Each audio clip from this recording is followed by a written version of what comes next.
Bonjour les Gémeaux, bienvenue sur votre guidance sentimentale pour la période du 1er au 15 novembre. Je vous invite également, si vous le souhaitez, à compléter celle-ci par votre guidance générale. On y va tout de suite les Gémeaux, quels sont vos messages sentimentaux et relationnels ?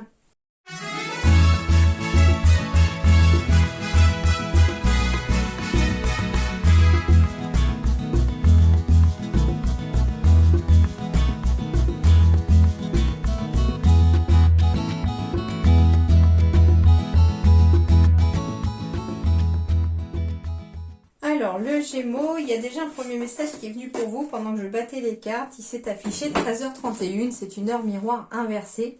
Je ne sais plus du tout quelle est la signification de cette heure miroir. Donc, je vous invite, si vous le souhaitez, si vous êtes un peu curieux, à aller voir cette heure miroir. Parce que comme j'étais en train de faire votre guidance sentimentale et de commencer votre guidance, le message est forcément pour vous. Ok, alors ici, on me parle peut-être de quelqu'un... Ok, alors il se peut ici que vous soyez en couple avec quelqu'un avec qui il y a quand même quelque chose de très fort qui est possible, hein, que cet amour grandisse, que ces sentiments grandissent. Cependant, on me dit ici qu'il va falloir vous adapter au rythme émotionnel de l'autre par rapport à son passé. Alors, il semblerait que quelqu'un traîne un bagage ici sentimental ou en tout cas douloureux. Ça peut être un bagage familial, etc. en lien avec le passé. Et quelque part, ça bloque un peu l'évolution ici de la relation vers quelque chose de puissant. Mais on me dit que c'est tout à fait possible à partir du moment où vous vous adapterez au rythme émotionnel de l'autre. On me dit que, comment dirais-je, que finalement ça va pas brusquer l'autre et il y a toutes ces chances que finalement les sentiments puissent grandir et s'épanouir. Donc ça c'était le premier message. Alors... ouais, on me parle de se libérer d'un échec du passé et de reprendre confiance en soi parce que ici, il y a quelque chose de très fort et de très puissant qui arrive et qui vous mènera au bonheur ici, les Gémeaux. Ici, on me parle de vous adapter à son rythme émotionnel en lien peut-être avec un poids familial. On me dit que il s'agit peut-être d'une personne aux cheveux clairs et que c'est une âme sœur spirituelle ici, hein, dans laquelle pour certains vous êtes en relation discrète, voire secrète. On me dit de vous adapter à son rythme émotionnel par rapport à un poids familial. Donc comme je disais, ça peut être lié à son enfance, ça peut être lié au fait qu'il ait des enfants, qu'il soit divorcé, etc. et que finalement il a peut-être ou elle a peut-être peur d'avancer aujourd'hui en lien avec ce passé. Ça peut être aussi le fait d'être enfant de parents divorcés, etc. Et en fait, il y a quelque chose ici sur le plan sentimental et relationnel qui bloque une relation, en effet. Et ça vient peut-être aussi d'un certain poids de la famille, d'un certain poids familial. On me parle ici d'un retour d'un ex-partenaire avec lequel il y a en tout cas une amitié sincère ici, hein, une loyauté sincère. On me dit que c'est une relation et un lien karmique ici pour certains d'entre vous, mais que ça reste vraiment, oui, un ex-partenaire, mais alors j'entends peut-être amoureux, mais aussi amitié, hein, ça peut être un ancien ami ou une ancienne amie, quelqu'un que vous n'avez pas vu depuis très longtemps, quelqu'un de votre passé qui revient et que vous retrouvez comme ça. Hein, alors après, comme ça peut être un lien karmique, on me dit aussi que si ça peut être quelqu'un de votre passé que vous avez connu il y a longtemps, qui revient un petit peu dans votre vie, parce qu'aujourd'hui c'est peut-être le moment que cette personne revienne et qu'il y a toujours quelque chose de très puissant et de très fort qui vous lie. On me parle de printemps, de renaissance, de nouveau départ ici sur le plan sentimental, relationnel ici. Ça peut être un nouveau départ ici avec quelqu'un qui soit bélier, taureau ou gémeaux aussi. Bah oui, avec un gémeaux aussi, donc ça peut être aussi un nouveau départ pour vous les gémeaux aussi. Ça peut être un nouveau départ, une renaissance, donc soit pour vous parce que vous êtes célibataire mais quelqu'un vient refaire un peu chauffer cette petite flamme à l'intérieur de vous, soit on a une renaissance, un nouveau départ aussi dans un couple, hein, qui essaye, qui y arrive aussi à raviver cette flamme parce qu'on a des sentiments très forts, hein. On me dit que ici les relations s'élèvent à un niveau supérieur. Eh bien oui, parce que s'il y a des couples, il peut y avoir bien sûr l'arrivée d'enfants, il peut y avoir des mariages, des pax, on vit ensemble, on s'installe ensemble, etc. Donc ça va s'élever à un niveau supérieur au niveau de la relation. Après, avec la petite flamme à l'intérieur aussi, et puis vous, c'est une sorte de renaissance parce que on arrive peut-être à se libérer enfin de ce passé, à rallumer la petite flamme qui brille à l'intérieur de vous-même pour pouvoir vous élever à un niveau supérieur. Hein. On me parle ici d'une renaissance ici en lien peut-être avec un amour passager, un flirt. Quelque chose en tout cas qui réactive cette petite flamme. On me dit qu'il y aura une décision à prendre, un choix à faire en lien avec cet amour peut-être éphémère, mais ça peut être aussi un amour très fort qui commence par un flirt et qui commence par raviver cette petite flamme à l'intérieur de vous. Hein. Il y a une parfaite alchimie, une attirance mutuelle ici pour quelqu'un. Alors on peut avoir un choix à faire parce qu'il peut s'agir aussi de l'attirance pour une autre personne qui un petit peu vient réactiver cette petite flamme à l'intérieur de vous, qui vient un peu vous rendre à nouveau léger, soit pour ceux qui sont peut-être... Ça peut être quelqu'un qui est déjà en couple, hein, mais qui finalement avait cette impression de s'être éteint au fil des années. Soit c'est quelqu'un voilà, de célibataire qui rencontre quelqu'un, qui commence par un flirt, puis finalement on se rend compte que finalement ça devient de plus en plus fort et de plus en plus intense. Hein. Et puis, ça peut être un nouveau départ, une nouvelle relation aussi qui débute ici, après avoir connu aussi peut-être un amour passager qui n'avait pas duré. On réactive cette flamme ici à l'intérieur de soi et il y aura une décision, un choix à faire en lien avec en tout cas cette nouvelle personne.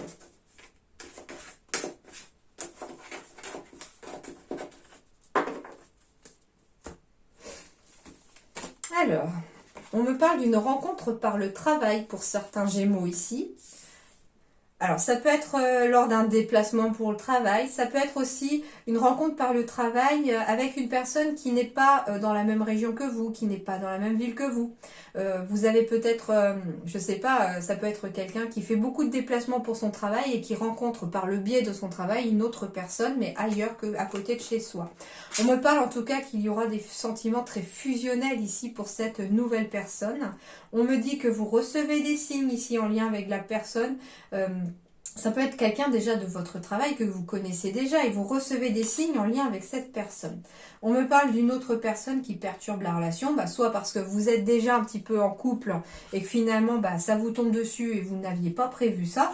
Ça peut être une personne que vous allez rencontrer et qui finalement, un ex ou une ex vient mettre un petit peu son grain de sel là-dedans. Ça peut être ça aussi. Et on me dit ici qu'il faut s'éloigner de la personne qui perturbe la relation. Ça peut être aussi une rencontre que vous allez faire et tout le monde autour de vous ne va pas forcément approuver cette relation-là. Hein. Et on me dit qu'il va falloir absolument s'éloigner de la personne qui perturbe la relation. Et je sens que c'est plutôt quelqu'un qui est jaloux. Soit quelqu'un qui vous aime aussi, qui n'accepte pas et qui va tout faire pour vous dissuader de ne pas aller avec telle ou telle personne. En tout cas, c'est quelqu'un ici que vous allez rencontrer et avec qui c'est très fusionnel. Et c'est peut-être pour ça aussi qu'une autre personne pourrait perturber la relation. Ok. Mais vous recevez des signes ici. Hein. C'est encore la deuxième fois ou la troisième fois, je crois, entre vos deux guidances, là, qu'on me dit que vous recevez des signes, les Gémeaux. Alors, on parle de réconciliation ici. Alors, soit oui, parce que j'ai un ex qui revient ou quelqu'un du passé qui revient, peut-être un ami. Hein, je sentais une amitié de longue date qui revient, mais après avoir été longtemps peut-être pas brouillé, mais s'être perdu de vue, pourquoi pas. Donc, il y a une sorte de réconciliation qui peut arriver là. C'est la réconciliation aussi des deux parties de votre cœur aussi. On peut me parler aussi d'un couple ici qui se réconcilie aussi après s'être peut-être fâché, après un désaccord. On me dit aussi qu'après avoir été longtemps peut-être blessé sur le plan sentimental, on vous promet aujourd'hui une belle réussite sentimentale avec pourquoi pas un mariage.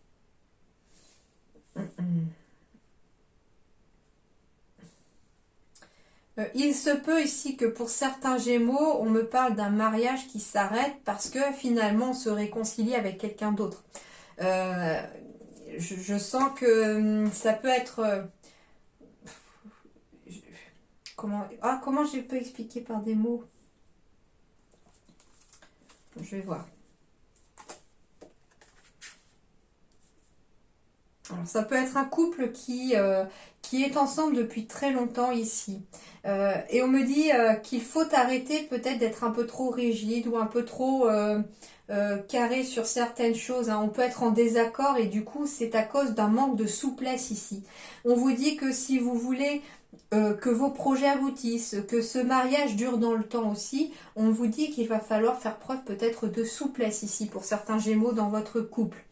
Si vous êtes célibataire, hein, à la suite d'une rupture, on me dit ici que il y a une réconciliation possible avec votre ancien partenaire, mais c'est à vous de décider si oui ou non elle est définitive cette rupture ou si elle peut reprendre, d'accord. On vous dit que il faudra peut-être faire preuve de souplesse hein, par rapport à cette décision. En tout cas, j'ai des projets derrière qui pourraient se faire sur du long terme.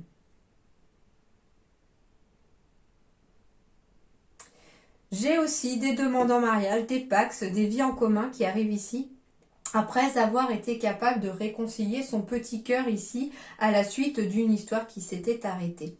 On me dit ici que c'est sur du long terme avec les lierres qui poussent autour du cœur. Hein, et c'est quelque chose de très puissant, de très fort. On me dit aussi que certains pourraient, après avoir mis fin à leur mariage ou à un ancien mariage, on pourrait peut-être se réconcilier avec quelqu'un du passé ici et se rendre compte que finalement c'était cette personne-là la bonne et construire quelque chose maintenant sur le temps et sur la durée avec cette nouvelle personne ou ancienne personne parce que c'est peut-être quelqu'un que vous connaissiez déjà.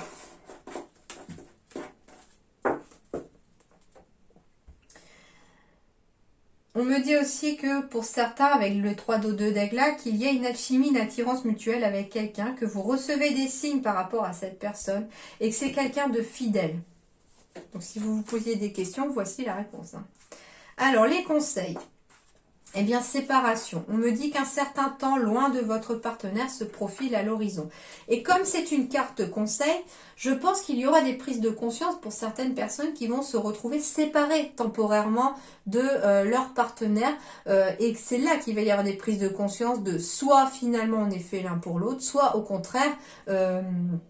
on a peut-être besoin de changer de chemin. Donc ici, une séparation temporaire pourra peut-être permettre une certaine prise de conscience ou d'y voir beaucoup plus clair pour certains Gémeaux. Parce que je l'ai demandé, ces cartes-là, maintenant, je les ai demandées en conseil pour vous. Seul le temps vous le dira. Ok, donc si vous avez aussi choisi de vous séparer de quelqu'un, on vous dira que seul le temps vous le dira si c'était la bonne décision ou pas. Soyez l'un avec l'autre tout en vous offrant toujours un espace de liberté. L'amour ne réclame jamais, il autorise seulement et il donne. Eh bien, ce message-là, il montre un petit peu que c'est bien d'être toujours aussi l'un avec l'autre et puis de faire des choses ensemble. Mais il est bon aussi pour vous les Gémeaux d'avoir chacun son petit espace de liberté, chacun peut-être son petit endroit, son petit loisir, quelque chose où vous pouvez chacun avoir un moment tout seul, un moment pour vous, d'accord? On me parle de l'affection ici. Notre amour est aussi nourricier que la sève de l'arbre. Eh bien, tout simplement, on a besoin d'amour, on a besoin de tendresse ici pour nous nourrir aussi au niveau des énergies. Parce que l'amour est une énergie positive, donc forcément, elle nous nourrit de positivité. La sève de l'arbre, c'est quelque chose d'essentiel à la survie de l'arbre. Et l'amour aussi, chez l'être humain, est essentiel à la survie de l'être humain. Donc finalement, on vous dit ici que être dans l'affection, être dans l'amour, montrer votre affection aux autres aussi, en recevoir aussi, sera aussi nourricier que la sève de l'arbre, donc sera aussi nécessaire pour vous maintenir dans de belles énergies et puis pour votre bien-être aussi. Ça sera en tout cas très important d'être dans ces énergies-là. On me parle de la foi aussi, de la confiance par la même occasion. C'est plein de promesses, une rencontre. Donc on me dit aussi qu'il vous faut garder la foi, garder confiance à la fois en vous, en votre partenaire si vous avez vraiment eu ou toujours cette confiance en l'autre, hein, n'ayez pas peur. Et puis ayez confiance, ayez foi aussi en une relation qui pourrait commencer ici ou qui pourrait arriver à vous. L'univers est plein de promesses, plein de surprises aussi. Et on vous dit que cette rencontre pourrait être une jolie promesse. Donc n'ayez pas peur de ce qui peut arriver à vous, en tout cas dans l'avenir. Accueillez-le en tout cas les bras ouverts.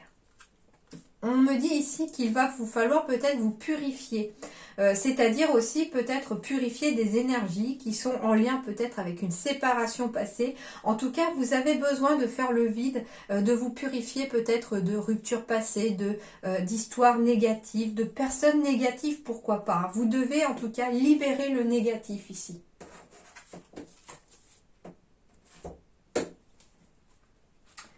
Carte 49. La réponse est simple, purifiez-vous. L'ego accumule de la négativité et s'y cramponne pendant longtemps. Celle-ci s'installe dans l'esprit et le corps sous forme de tendances, d'attitudes, de comportements, d'habitudes et de sentiments négatifs. Plus vous amassez et absorbez de négativité, plus il devient difficile de sentir ou de voir la lumière de votre esprit. Le moment est venu de faire une cure de désintoxication de toute cette négativité, de nettoyer la lumière intérieure et de la laisser briller de nouveau. Commencez par purifier votre corps. Arrêtez de manger de la nourriture grasse, du sucre et de la farine blanche, de fumer, de consommer de l'alcool et d'autres toxines connues pour les prochains jours. Cette nourriture et ces substances mettent à l'épreuve votre système et vous éprouvent, atténuant la lumière de votre esprit. Il est aussi temps d'éliminer les autres éléments toxiques de votre vie. Vos conversations sont-elles toxiques? Et vos habitudes, vos pensées, vos fréquentations? Si vous n'êtes pas sûr de la réponse, demandez à votre esprit et ressentez alors la vibration de votre réponse. Les substances, associations et comportements dangereux vous vident de votre énergie et vous rendent stressé et malade. Ils aspirent votre lumière et votre joie et vous vous sentez alors fatigué, déprimé et sans motivation. Tout comme vous ne résisteriez pas dans une pièce remplie de déchets nucléaires, ne vous complaisez plus dans l'énergie toxique psychique de votre vie. Votre esprit mérite mieux et vous ne pouvez plus ressentir votre lumière intérieure dans de telles circonstances négatives. Désintoxiquez-vous de ces éléments qui font du mal à votre esprit avant de tomber malade, de perdre le moral ou votre énergie. Oui, cela requiert de la discipline. Trouvez la volonté de faire et arrêtez de le remettre à plus tard. Demandez de l'aide s'il le faut. Les autres ne demandent qu'à vous aider. Vous avez atteint un point de saturation au niveau de la négativité et vous ne trouverez pas la paix tant que vous ne serez pas débarrassé de cette pollution. Eh bien oui, il faut faire du vide, il faut faire de la place, enlever tout le négatif de votre vie pour pouvoir laisser du positif. Ça peut être des relations passées qui vous lient encore, donc ne pas hésiter, pourquoi pas, à faire l'exercice des petits bonhommes allumettes pour couper énergétiquement des liens avec des personnes du passé. C'est pas que amoureux, ça peut être familial, ça peut être des relations toxiques de la famille, des relations toxiques avec des amis. En tout cas, vous devez couper ces liens. Au niveau purification, comme on vous disait aussi, c'est par rapport à vous. Ça commence par votre bien-être aussi. Prendre du temps pour vous. Faire attention à vous aussi. Ça passe par là. Et pourquoi pas aussi, et ils auraient pu rajouter même dans ce texte, et je vais le compléter par ce ressenti-là, on me dit aussi de pourquoi pas purifier votre intérieur, votre maison, votre logement. Aérer, mettez de l'encens pour purifier les énergies, mettez des bougies, redécorer. Pourquoi pas, faites quelques travaux, faites un grand ménage de printemps, un gros vide aussi.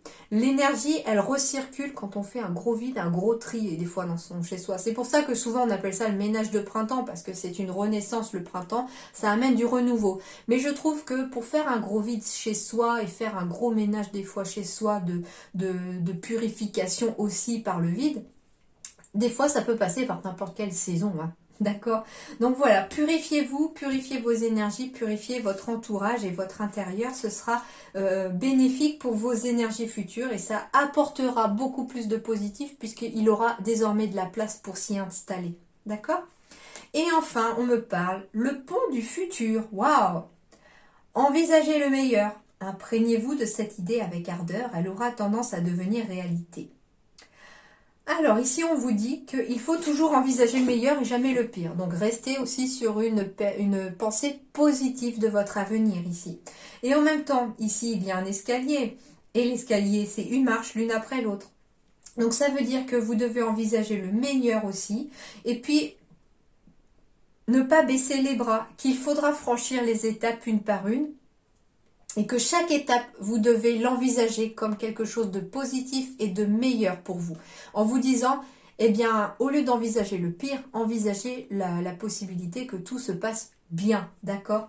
Et vous pourrez enfin franchir ce pont du futur vers, pourquoi pas, un nouvel amour, vers des relations plus apaisées, plus sereines, vers un équilibre retrouvé ici pour vous les Gémeaux, pourquoi pas. En tout cas, eh bien, je vous souhaite le meilleur, plein de belles relations, plein de bonnes choses à vous les Gémeaux pour ce début novembre. Bon courage hein, pour les purifications si vous en avez besoin.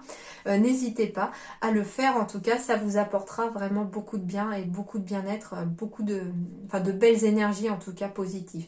Voilà, en attendant, portez-vous bien. Merci beaucoup. À très bientôt.